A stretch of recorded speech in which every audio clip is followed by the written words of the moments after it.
ईडवाना custodian जमीन मामले में मुख्य सचिव व शासन सचिव से मिले विधायक यूनुस खान। ज्ञापन सौंप कर कस्टोडियन भूमि के वास्तविक कब्जाधारियों के विधि समस्त अधिकार दिलाने की मांग। सरकार ने संवेदनशीलता से विचार का दिया भरोसा।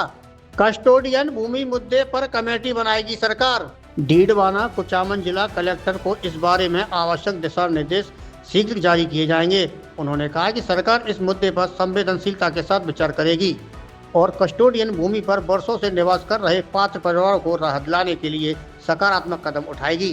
डीडवाना क्षेत्र जैसे प्रभावित इलाकों में जिला स्तरीय समिति गठित कर सर्वे व सत्यापन कार्य तेज किए जाएंगे और इंशाल्लाह ये काम पूरा होगा। और आज जिस प्रकार से सरकार ने हमारे साथ वार्ता की है तो उससे पूरी उम्मीद है कि ये काम 100% हो जाएगा।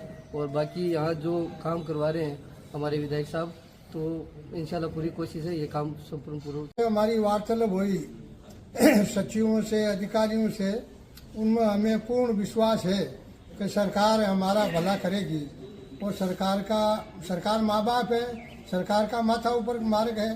सरकार गरीबों को जिलाती है, पालती है।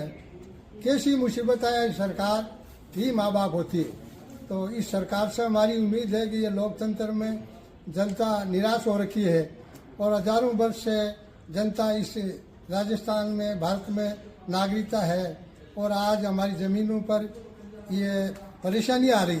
लोगों के रोजी रोटी का सवाल है, सिंचाई की ज़मीन नहीं है, उससे ही पालन पोषी होती है जानवरों की।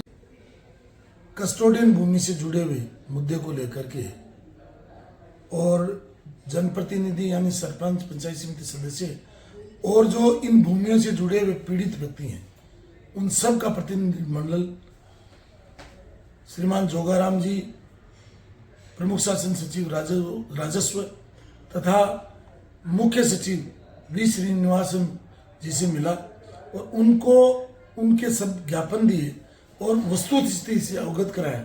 और उन्होंने ये आश्वस्त किया है कि हम शीघ्र ही एक कमेटी बना करके और इन विषयों का निस्तारण करेंगे। मैं माननीय भजनलाल जी को,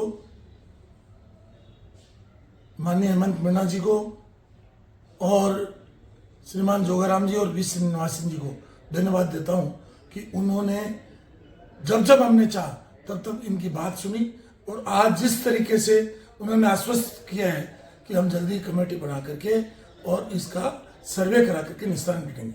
तो मैं जितने लोग कस्टोडियन भूमि से जुड़े हुए जो आज शिवाचक हो गई, उस शिवाचक पर किसी ने मकान बना लिया या कोई खेती कर रहा है या किसी के कब्जे में, उनसे मैं आग्रह करूंगा कि आप विधि सम्मत अपने आवेदन को सरकार को प्रस्तुत करें और आप अपनी बात को जिस प्लेटफॉर्म से भी रखना चाहें, आप किसी भी, चाहे राजनीतिक दल से जुड़े हुए हों, किसी भी समाज से जुड़े हुए हों, किसी भी धर्म से जुड़े हों, ये 36 कौम का काम है। हम सब मिलकर के एकजुट होकर के इस समस्या का सरकार से समाधान कराएंगे। और माननीय भजनलाल जी ने जो आश्वासन दिया है उसके लिए मैं उनका भी आभार व्यक्त करता हूँ।